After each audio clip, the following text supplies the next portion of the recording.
The health care bill is something that I think really made me want to go to this town hall, because that's something that affects me directly. It affects everybody directly in one way or another. So we went to the town hall. I had a feeling that there were going to be a lot of people there because it is Senator Specter, and this was a very hot topic. So we got there very early in the morning. I was number 7 in line. Oh my! Lucky number 7. I understand that line started forming at something like 6 or 6:30 in the morning we for were a there. 9:30, or Yeah. what time? The meeting was 9:30. It was I at think. 9:30. Okay. We were there at 6:45 in the morning. And there were people from Boyertown in front of us, and there were people from all over, Pennsylvania in that line. When we got into the town hall, I actually had a list of a couple different questions that I was thinking of maybe asking, and I wasn't sure if I was even going to be able to ask a question. Well, his staff allowed for 30 people to ask a question, and like I said, I was number 7 in line. And my husband also asked a question, and when we went in, I sat down right up front, right next to where Senator Specter would be speaking, and it was amazing. He only spoke for a couple minutes. He didn't speak very long, and all 30 people were allowed to ask a question. But I realized as the people before me were asking questions, a lot of those questions that I had on my sheet had already been asked. So I started to think about the whole picture. It wasn't necessarily just about the health care bill. There were a lot of other things that triggered us to be there. So what I stated to the senator was, I don't believe it's about health care. It's not about TARP. It's not about left and right. This is about the systematic dismantling of this country. And then I went on to say that, I'm only 35 years old. I've never been interested in politics. And then I said, you have awakened the sleeping giant.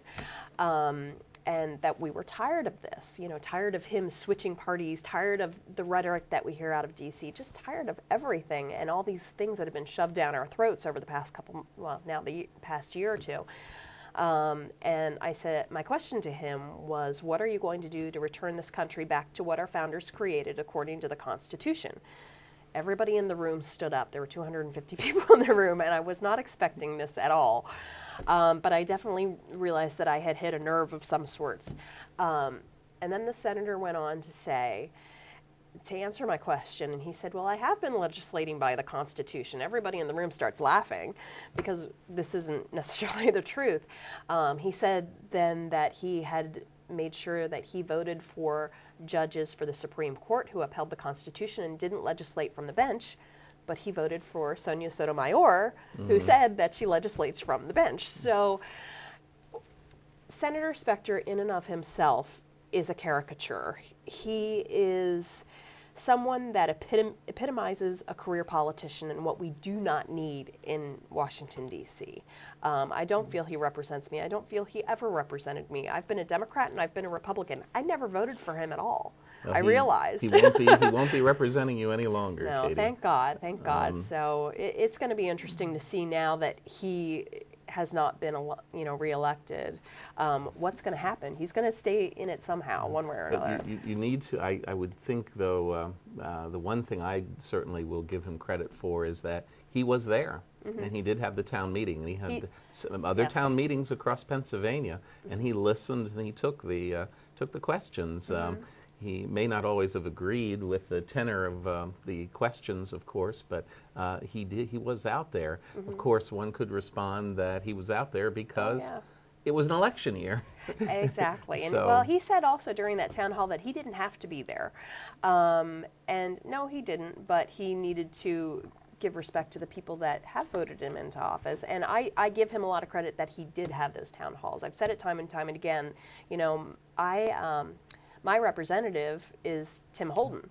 He didn't have any town halls. And then actually when he did, you had to pay to go. I think he's the only congressman in Pennsylvania that didn't have any town meetings or have any town meetings planned during this period of time. Of course, his office was right across the street from where the meeting was held. Yes. But could you tell us what is the Tea Party movement in your mind that has evolved out of these town meetings across the United States?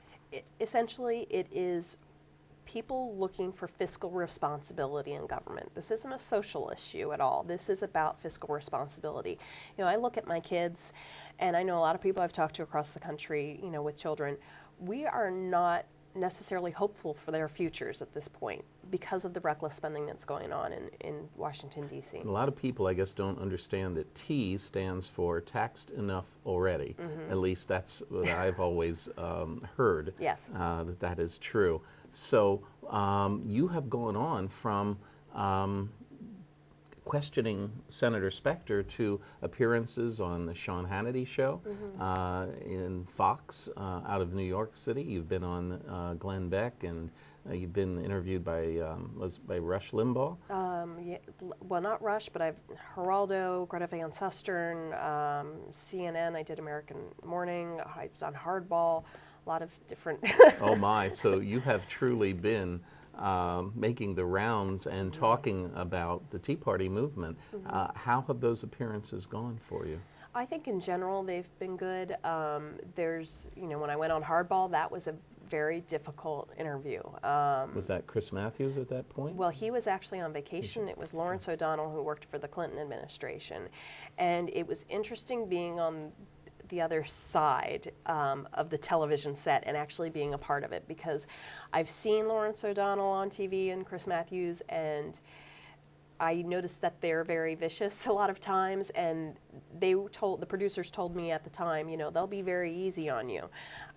So it was very interesting to see that in my view, they weren't very, very easy on me. But it was interesting when I was doing the interview with them. I had told them that, I was concerned that this healthcare bill would eventually be a single-payer healthcare system, because President Obama has said in the past, when he was a senator, that it may take 10, 15, 20 years, but eventually it'll be a single-payer healthcare system. Lawrence O'Donnell told me, no, that's not right. And I said, no, it is right. We got into an argument on air, and the producer started yelling in our earpiece, that I was right, but he never corrected himself. Well, right now, you are writing for American Thinker, and I understand that you're also writing a book behind the scenes. Yes. What will the book be about? Is it going to be about the Tea Party movement? Well, it's going to be actually about my political awakening, which started after 9/11. That's when I started to pay attention to what was going on. And I would be awake for a little bit, go back to sleep, and it came along to the point where here we are, we have President Obama and all these radical things that have been happening. And basically that journey, it's going to be about the town hall as well, and how one person can make a difference. One person with a voice can make a difference. So you hear a lot of people saying that, well, I can't make a difference with my vote. If I say something, something could happen. I'm not going to make a big deal about it. So that's what it's about. Okay. Well, we want to thank you very much for being with us today. And at the bottom of our screen, there will be a link that will connect you to some YouTube film of Katy at the meeting with Senator Specter. So you have our audience has a reference as to what happened if they missed it the first time. Thank you for being with us. And we'll be back next week with a brand new edition of Behind the Headlines. We'll see you then.